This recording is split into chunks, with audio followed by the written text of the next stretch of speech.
नमस्कार मंडळी. चला तर मग आज मी मसाले करायला घेतलेले आहेत परत एकदा. 2 दिवसांपूर्वीच तो मी मसाला जो दळून आणला होता ना, तो आता माझा संपत आलेला आहे. तर त्याचं पॅकिंग एका बाजूला चालू आहे आणि ते संपण्याआधीच मला मसाले केले पाहिजेत म्हणून मी हे भाजायला घेतलेत.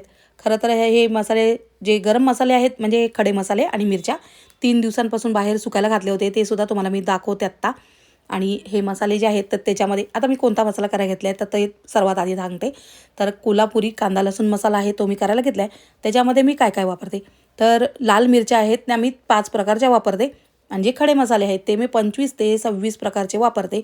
आणि आपला जो ओला मसाला आहे कांदा खोबरं आलं आणि कोथिंबीर आणि लसूण हे सगळं मी वापरते. कांदे जे आहेत ते मी शेवटच्या दिवशी बारीक चिरलेत म्हणजे पातळ पातळ लांबडे चिरून घेतलेत आणि ते 1 दिवसासाठी मी बाहेर सुकायला ठेवले होते आणि त्याच्यानंतर मी ते तळून घेतलेत तेलामध्ये. त्याच्यामुळे थोडासा वेळ वाचतो आणि ते आपले कांदे जे आहेत ना ते लवकर छान मस्त क्रिस्पी होईपर्यंत तळते. खोबरंसुद्धा तसंच आलंसुद्धा तसंच तळून घेते मस्त. आणि लसूण जो आहे ना तो मी अजिबात भाजत वगैरे नाही. कोथिंबीर आहे ती चांगली जराशी म्हणजे धुवून स्वच्छ करून म्हणजे सुक्या कपड्याने पुसून घेतले. त्याच्यावरती थोडीशी वाळवून बारीक चिरून ती तेलातून तळून घेतली आहे. त्याच्यानंतर आपले जे खडे मसाले आहेत ते चांगले कडकडीत उन्हामध्ये मस्त गरम गरम असताना मी भाजून घेतलेले आहेत. आणि त्याच्यानंतर जे मिरच्या आहेत त्यानंतरच मिरच्या तळायला घेतल्यात. मिरच्यासुद्धा खरपूस चांगल्या म्हणजे बाहेर सुकवून त्याच्यानंतरच मग मी त्या तळून घेतलेल्या आहेत चांगल्या परतून घेतलेल्या आहेत. आणि त्यानंतर मी मसाले दळून आणते. तर आता हे जे आपले मसाले आहेत त्याचा सुगंध दळताना काय घरामध्ये भाजतानाच इतका छान सुगंध सुटला आहे आणि घरात दळून आणल्यानंतर पूर्ण घरभर सुगंध सुटला आहे. इतका छान आपला मसाला आहे कांदा लसूण मसाला. तर आपल्याकडे कोणते कोणते मसाले मिळतात तर कोल्हापुरी कांदा लसूण मसाला मिळतो, मालवणी मसाला, काळा मसाला आणि त्याचबरोबर गरम मसाला आणि काश्मीरी लाल मिरची असे 5ही प्रकारचे मसाले मिळतात. त्याचबरोबर माझ्याकडे लाडूसुद्धा मिळतात.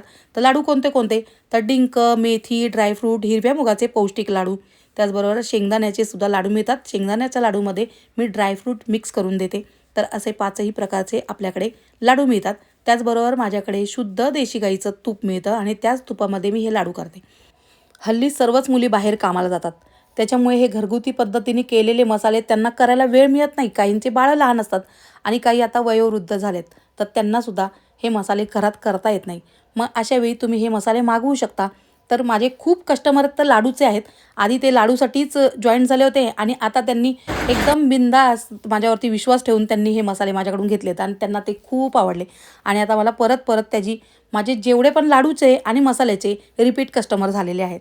तर तुम्हालासुद्धा हे लाडू जर मागवायचे असतील मसाले मागवायचे असतील तर वर स्क्रीनवर नंबर दिलेला